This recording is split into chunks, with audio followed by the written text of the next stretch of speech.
वो कॉलेज का पहला पहला दिन था। ज्वाइन करते ही वो आसपास महसूस कर पा रही थी नई नई वाइब। जैसे ही उसने अपनी क्लास में कदम रखा, सब लोगों की निगाहें उसी की तरफ। हर कोई ऐसा हो गया कि भाई ये इतनी खूबसूरत लड़की कौन है। ये कुछ शर्मीली मिजाज की थी और थोड़ी सी अनकंफर्टेबल हो गई जैसे ही सबने मुड़ के देखा इन्हें। वो सब लोगों के बीच से गुजरती हुई एक खाली सीट पर जा बैठी, पर फिर भी कुछ निगाहें मुड़ मुड़ के इन्हीं को देख रही थी। होता है ना, जब आप किसी शख्स को देख के वाह फील करते हो तो बार बार किसी बहाने से देखने की कोशिश करते हो उन्हें। जैसे तैसे वो दिन गुजरा। उस शुरुआत के इंसिडेंट में जब सब लोगों की नजर इन पे थी, बस एक शख्स था जिसने ध्यान तक नहीं दिया कि कौन आया है क्लास में। अगले दिन भी वही हुआ। जैसे ही ये क्लास में जाती, सब लोग देखते पर वो एक लड़का ध्यान भी नहीं देता। इस बार इसकी नजर उस लड़के पर पड़ी कि एक यही है जो नजरें बचा रहा है। इसने 2-3 दिन तक किसी से बात नहीं की, लेकिन किसी की हरकतों को नोटिस किया। वो एक्चुअली में नजरअंदाज करने की कोशिश कर रहा था, जानबूझ के। यही कुछ दिन बीते और फिर वो तो आया नहीं इनके पास, लेकिन इनके मन में ये क्यूरियोसिटी जाग गई कि आखिर ये ऐसा कर क्यों रहा है, नजरें क्यों चुरा रहा है। बिना कम्युनिकेशन के ये सब चीजें हो रही थी और अब रहा नहीं जा रहा था बिना बात करे। तो इन्होंने डिसाइड किया कि ये रेसेस में एक बार मिलके बात करेंगे।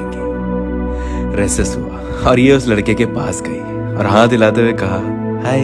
वो अचानक घबरा सा गया। वो खुश भी हुआ और उसे समझ भी नहीं आया कि मैं क्या बोलूं। उन दोनों की बातचीत हुई और थोड़ी देर में खिलखिला उठे। तो काफी अच्छा माहौल बन गया, काफी अच्छी बातचीत हुई। नॉर्मली वो अपने घर आई और उस रात यूजुअली जिस टाइम पर सोती है वो उससे थोड़ा सा लेट ही सोई, क्योंकि वो बातें, वो मुलाकात, वो लड़का उसके दिमाग को घेरे हुए था। पूरे वक्त उसी के बारे में सोच रही थी, क्योंकि यह एहसास काफी वक्त बाद हुआ था उसे। किसी से मिलना, बातें करना, एक मीनिंगफुल टाइम स्पेंड करना। अगले दिन वो जब क्लास में आई तो वो उस लड़के के बराबर वाली सीट पर जा बैठी, क्योंकि उसका मन था और वो हेड डाउन करा हुआ था तो उसे पता नहीं चला। जैसे ही उसने आंखें खोली वो बुरी तरह चौंक गया कि भाई ये कहां से आके बैठ गई। दोनों की हंसी छूट गई।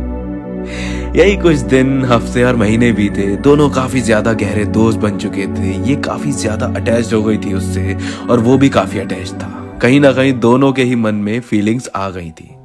दोनों के मन में फीलिंग्स थी एक दूसरे के लिए, लेकिन कोई आगे नहीं बढ़ पा रहा था। वो डरता था ये सोचकर कि अगर मैंने प्रपोज किया तो खो ना दूं इसे, और ये उसकी फीलिंग्स को लेकर श्योर नहीं थी कि वो फील करता भी है या नहीं। ये कॉलेज में एडमिशन लेने से पहले एक ब्रेकअप फेज से गुजरी थी, जिसकी वजह से भरोसा बहुत कच्चा हो गया था। और वही हुआ था उस लड़के के साथ। दोनों के ही दिल टूटे हुए थे, और अगर मोहब्बत दर्द है तो मरहम भी मोहब्बत ही है। लेकिन कहीं ना कहीं उस इंसान में चार्म था जो बहुत गहराई में लेके जा रहा था इनकी फीलिंग्स को, और बार बार भरोसा करने पर मजबूर कर रहा था।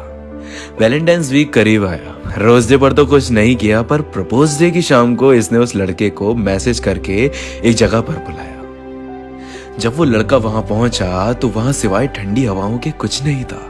उसे लगा शायद ये लेट हो गई है आने में, तो फोन निकाल के कॉल करने लगा। जैसे ही रिंगिंग स्टार्ट हुई, उसके ठीक पीछे किसी का फोन बजा।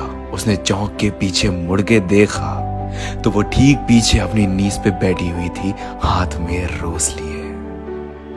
जिस मंजर को देख के लड़के की आंखों से आंसू आ गए कि यार क्या कर दिया इसने। पल भर के लिए ऐसा महसूस हुआ जैसे जिंदगी ही जी ली हो पूरी। पलकों से लेकर होठों तक वो पूरा मुस्कुरा रहा था। लड़की ने इतनी प्यारी आवाज में उसे आई लव यू कहा और पूछा उसका होने के लिए। वो लड़का हाँ के अलावा कुछ जानता ही नहीं था। उसने उस लड़की के कंधों को दोनों हाथों से पकड़ के सहारे से उठाया और उसे हक कर लिया, और बहुत जोर जोर से रोने लगा, क्योंकि उससे इतनी सारी खुशी संभाली ही नहीं गई। और वो कहीं ना कहीं से तो बाहर निकलती ही तो वो आंसुओं के जरिए निकली।